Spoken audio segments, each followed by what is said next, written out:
नमस्कार, मैं हूं आपके साथ अनुष्का और आप देख रहे हैं प्रभात दर्शन न्यूज।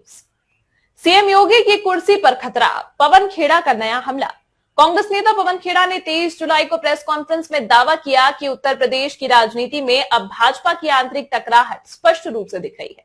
उन्होंने कहा कि मुख्यमंत्री योगी आदित्यनाथ की कुर्सी सुरक्षित नहीं है और पार्टी में शीर्ष पदों को लेकर गहरी खींचतान चल रही है। खेड़ा ने भाजपा पर चुनाव आयोग की निष्पक्षता पर सवाल उठाने और पीएम मोदी की विदेश नीति पर भी कटाक्ष किया। उन्होंने उपराष्ट्रपति जगदीप धनखड़ के इस्तीफे को रहस्यमय बताया और जन लोकतंत्र पर पतन का संकेत जताया। बीजेपी अपने संगठनात्मक ढांचे में इतनी उलझ गई है कि अब अपने ही अध्यक्ष का चयन नहीं कर पा रही।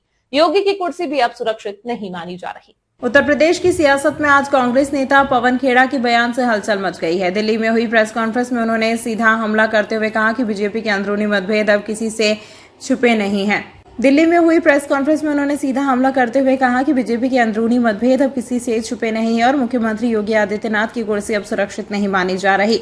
उनका इशारा स्पष्ट था कि लखनऊ से दिल्ली तक बीजेपी में टकराव चल रहा है और वह केवल पार्टी के संगठन तक सीमित नहीं बल्कि सत्ता के शीर्ष तक है। खेड़ा ने कहा कि बीजेपी उत्तर प्रदेश में अपने ही अध्यक्ष को तय करने में हिचकिचा रही है, जिससे पता चलता है कि पार्टी में समन्वय की कमी है। उन्होंने प्रधानमंत्री नरेंद्र मोदी और गृह मंत्री अमित शाह के बीच हो रही बंद दरवाजों के पीछे की मुलाकातों को भी संदिग्ध बताया। उनका कहना था कि यह लोकतंत्र नहीं, सत्ता का निजीकरण है। खेड़ा ने सवाल उठाया कि उपराष्ट्रपति जगदीप धनखड़ ने अचानक इस्तीफा क्यों दिया और क्या यह पूरे राजनीतिक परिदृश्य में किसी बड़े बदलाव की भूमिका है। इन बयानों से न केवल यूपी की सियासत गर्मा गई है बल्कि यह भी साफ हो गया है कि कांग्रेस विधानसभा 2027 को लेकर अभी से मैदान में उतर चुकी है और वह योगी आदित्यनाथ की लोकप्रियता को चुनौती देने की रणनीति बना रही है।